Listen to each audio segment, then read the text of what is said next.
সেদিন জাহান্নামীদের ভীষণ কষ্ট হবে, আর জান্নাতীদের জন্য অত্যন্ত আসান হবে, অবস্থাটা খুবই আরামের হবে। নবীজি বলেন, এক ফরজ নামাজ, এক ওয়াক্ত ফরজ নামাজ আদায় করতে যে সময়টুকুন লাগে, কিয়ামতের মাঠের এই সময়, এত বড় বিরাট লম্বা সময়, জান্নাতীদের জন্য এরকম হালকা হয়ে যাবে। সুবহানাল্লাহ।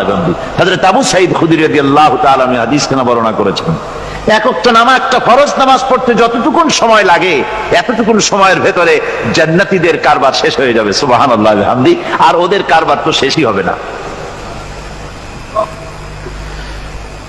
وَيَوْمَ تَشَقَّقُ السَّمَاءُ بِالْغَمَامِ وَنُزِّلَ الْمَلَائِكَةُ تَنزِيلًا।